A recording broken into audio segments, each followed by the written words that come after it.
We will have Antonio Morales, theathletic.com, who normally covers USC. But when they were leading up to a game, San Jose State, he was entrenched with San Jose State, Brent Brennan, who's now, of course, the head coach at Arizona. I read the story, saw Antonio tweet about that, and thought he would give us great insight on who the Wildcats are getting now as their head coach. Antonio, thanks for your time. Brennan, your thoughts when the job opened? He has ties there. His wife went there. There's other ties there. Are they getting what they need at this particular time after the, I guess you could say, trauma when Fish decided to leave? Yeah, they're in a hard spot, and Brent Brennan almost got the job 3 years ago when Judge Fish did.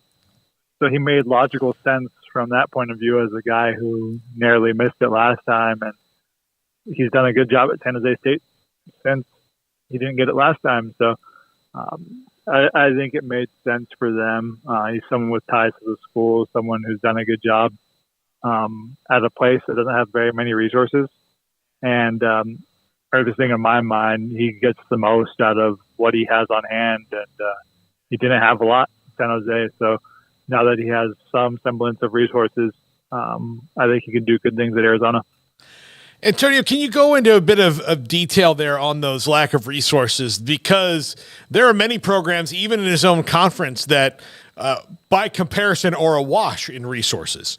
And even, as you go up the line, if you compare it to something like Georgia, that Georgia essentially has butlers and maybe even robots that we don't know about that can do things for them. But San Jose State might operate on the most shoestring budget of any football program at that level in America. Yeah, it's one of the least resource programs in the FBS. You had to fundraise to get the team breakfast in the facility every day. I mean, they still can't afford lunch and dinner. They get swipe cards so they could eat at Chipotle or wherever they find on campus, Qdoba or whatever. So as far as the nutrition program, it was like non-existent at San Jose State. The position coaches would have to set up their own drills because there was only one student manager for each side of the ball. The strength coaches would have to lug their own Gatorade around to give to the players. The practice field, the goalposts were broken, and they shared it with the soccer programs. This is just stuff you don't see at bigger programs, and maybe even at programs like San Diego State or Boise State or Fresno State, who San Jose State competes against. The San Jose State definitely doesn't have the money of those schools when they're expected to beat them. And, they did beat Fresno State this year. They did beat San Diego State. They almost beat Boise, who won the league. They beat UNLV, which was a good team. A couple years ago, they beat Arkansas. They played Auburn pretty tough. 2 years ago, they almost beat they didn't almost beat USC, but they gave USC a good game for about 3 quarters this past year. So they've just continually punched above their weight class. So, Antonio, what was it about Brennan's kind of attitude towards the lack thereof? I mean, you play the hand that you're dealt. You only have what you have, and you can't go to the ATM machine and go grab it out, although now he's got a bit more money in his pocket. But what stood out to you about just the way he or his staff approached not having the best of everything and doing the best they can with what they had? It was interesting sitting in on those staff meetings because Brent Brennan, I think they knew they were up against it, but he didn't want to go out of his way to complain about it or anything. He told them all we could do is play good football, and that's what they did. They had a tough non-conference schedule this past year where it was USC and Oregon State. They had to play at Toledo, which won 11 games. They started 1-5, and they still kind of stuck through that and won 6 games to end the season. That was a good job by that staff. It was one of the better in-season turnarounds in the country this past year. And, that staff and that program just did a good job of sticking together. I think if you look back at 2020, they faced probably some of the toughest COVID restrictions, if not the toughest COVID restrictions in the country. I think they had to play games in Nevada because they couldn't play in the Bay Area. And they still won the Mountain West. They still went 7-0. And then they had a little down year after that, and then they came back and they made 2 straight bowl games. So they never really went out of their way to complain about it. They knew it was tough. They knew it was going to be a challenge, but they still got the job done. So they've played Texas, Oregon, Utah, Arkansas, Auburn, among some of the teams, like you mentioned, even USC during the time he has been there.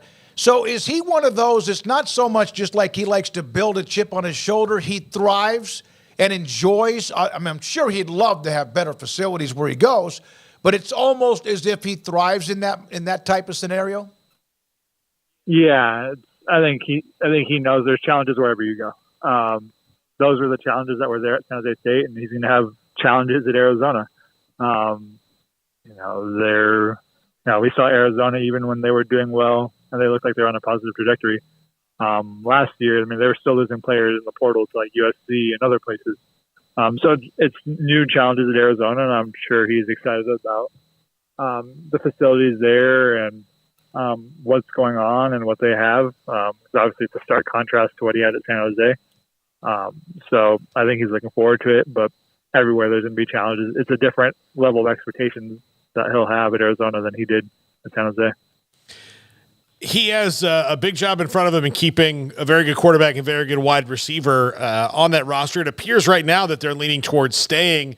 By the way, you've talked about him. Would you call him a player's coach that would be able to quickly get something like that done in the face of what's probably got to be overwhelming tampering coming in for Noah Fifita and McMillan?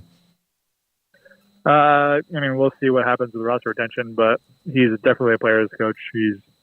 I say that, but he's also not afraid to be intense and be direct and be all that with his players. I saw those practices and I saw his staff meetings. He's not afraid to be direct with anyone, and so I think he is a player's coach, and I think he's a very easy guy to rally behind. I think that's why you've seen so many people congratulate him and so much outpouring of joy for him on social media.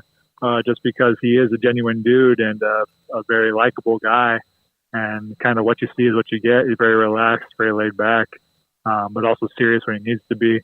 And I think players will like him. I think if you saw any of the meetings or any of the videos that San Jose State put out, it's very apparent.